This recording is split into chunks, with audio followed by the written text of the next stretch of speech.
بسم الله الرحمن الرحيم. باب حلاوة الإيمان.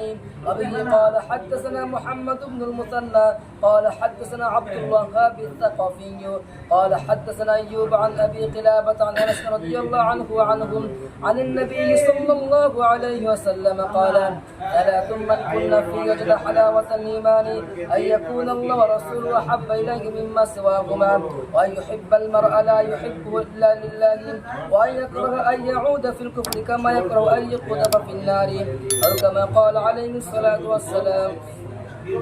بسم الله الرحمن الرحيم. صحيح البخاري जिल्द अव्वल खंड नंबर 1 पृष्ठ नंबर 7 হালাওয়াতুল ঈমান অধ্যায়। ইমাম বুখারী রাহিমাহুল্লাহ তাআলা একটা হাদিস নিয়ে এসেছেন। সে হাদিসের মধ্যে আমি একটা বিষয় নিয়ে আলোচনা করব। হাদিসে বলা হয়েছে মান কুন্না সালাতুম মান কুন্না ফীহি ওয়াজাদা হালাওয়াতাল ঈমান। তিনটা গুণ যার ভিতরে যার মধ্যে থাকবে সে ঈমানের স্বাদ আস্বাদন করতে পারবে। যে তিনটে গুণের মধ্যে একটি গুণ এখানে বলা হয়েছে ওয়া আইয়ুহিব্বাল মারআ লা ইউহিব্বুহু ইল্লা লিল্লাহি। যে কেউ কাউকে ভালোবাসবে এটা শুধু আল্লাহ তাআলার জন্য ভালোবাসবে। এ সম্পর্কে আমি আলোচনা করব। আমরা যে পূর্বে আমরা আলোচনা করেছিলাম যে গীবত অধ্যায়, পরনিন্দা অধ্যায়, যে কিছু সূরাত রয়েছে যেগুলো গীবতের অন্তর্ভুক্ত নয় আমি বলেছিলাম। যেমন দেখেন হাওলা দিয়েছিলাম আউনুত তিরমিজি এবং আমরা তিরমিজি শরীফের 2 নম্বর খণ্ডে 15 নম্বর পৃষ্ঠা আমরা সে হাদিসটা আমরা পড়ে শুনিয়েছিলাম। তা সেখানে আলোচনা করেছিলাম, তার মধ্যে যে বলেছিলাম যে গীবতের মধ্যে কিছু সূরা যেগুলো গীবতের অন্তর্ভুক্ত নয়, তার মধ্যে একটি বলেছিলাম কি যে আমার কোন আত্মীয় স্বজন যদি আমার বাড়িতে আসে আর আমার পাড়া প্রতিবেশী দুশমন আমার, তারা আমার ক্ষতি চায়, ভালো চায় না, তার কাছ থেকে কথা দিয়ে কথা নেবে, এমন ক্ষেত্রে আমি বলতে পারি দেখো আমার এই পাড়া প্রতিবেশী অমুক বাড়িরা কিন্তু আমাদের দুশমন, তার ভিতরে খারাপই গুণ আসবে, তার কাছে যাবে না, আমরা বলতে পারি।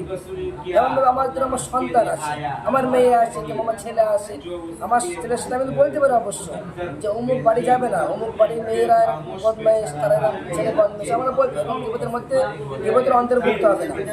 তারপরে আমাদের প্রশ্ন হলো আমরা যদি কারোর সাথে কথা বন্ধ রাখি কিংবা কারোর সাথে মহব্বত করি, কথা তাআল্লুক করি, এটা কি গুনাহ হবে?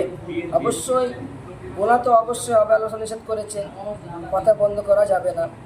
কিন্তু আমরা কথা বন্ধ করতে পারি, সেটা কিসের জন্য? আল্লাহ তাআলার জন্য।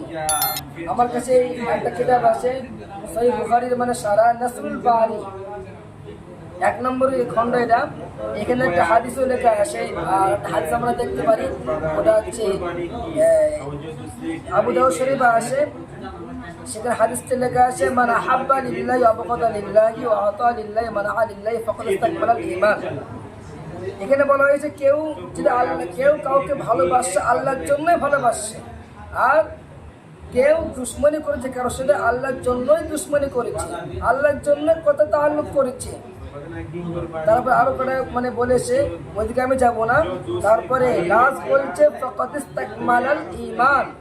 যে ব্যক্তি এই গুণ বোঝার ভিতরে থাকবে, কাউকে ভালোবাসে আল্লাহর জন্য ভালোবাসে, কাউকে মহব্বত করেছে আল্লাহর জন্য মহব্বত করেছে, আর কারোর সাথে কথা বন্ধ করেছে, দুশ্মনী রেখেছে, আল্লাহর জন্যই রেখেছে, তাহলে সে যেন ঈমানকে পরিপূর্ণ করে নিল। কি করে নিল?